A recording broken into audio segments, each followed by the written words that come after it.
কোন ভাই ভাই। যদি দেখেন কখনো আপনার হাই কমোডে পানি ঢুকে না, হ্যাঁ, হুম এই যে বল ককের ভিতরে যে এই যে নেট আছে একটা, হ্যাঁ, হুম এই নেটটারে ওয়াশ করে নেবেন। এই যে দেখেন নেটের ভিতরে ময়লা। অতিরিক্ত ময়লা। এই যে ইয়ে ইয়ে, ময়লা জামাই হয়েছে। হ্যাঁ, এটা যদি ওয়াশ করে নেন, বুঝছেন, হুম এই পরিষ্কার যে হয়ে দেখছেন যাবে। পরিষ্কার হয়ে গেছে। এটা দিলে কি হয়, এই বল ককের ভিতরে এটার ভিতরে আর কখনো ময়লা ঢুকবে না। ময়লা ঢুকে না, বুঝছেন। হুম, এই জিনিসটারে ওয়াশ করে নেবেন, তাহলে নতুন আর কিনা লাগে না। না। কথা বুঝছেন, আচ্ছা। মানে এটা হলো একটা সহজ সমাধান।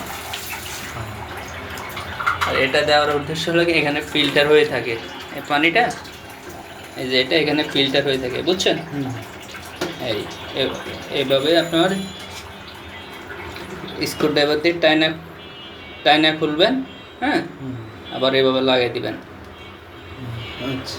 এই দেখেন, এখানে লাগাই দেখেন, এদিকে আসেন। এই যে এখানে আছে না, এই দেখেন লাগাইলাম। ও ময়লা তাহলে এখানে হয়েছে নাকি? জি স্যার। ও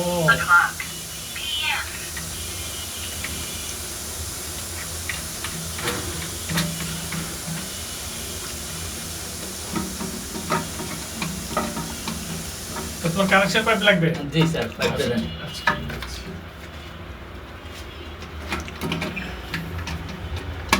বুঝছেন, হুম, এর অবস্থা কি, পুরাটাই আলকাতার ড্রাম, দেখছেন। হুম,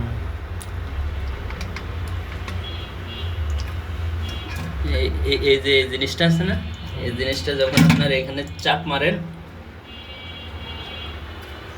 যখন এখানে চাপ মারেন পুশ করেন, তখন এই যে যে ঢাকনাটা আছে এটা এটা অটো উঠে যায়, হুম, বুঝছেন, আচ্ছা। এটা অটো উঠে যায়। তা আপনারা দেখাইতেছি, এখন এটাকে পরিষ্কার করে লাগাইছিলাম, এখন ছাড়বো, পানি চলে আসবে। জি,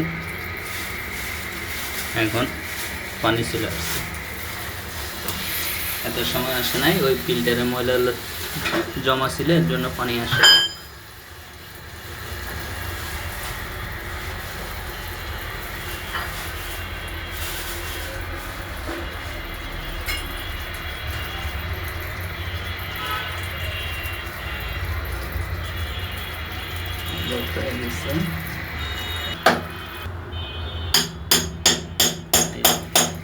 এই জিনিসটা সম্পূর্ণ কাজ করে বন্ধ হয়ে গেছে।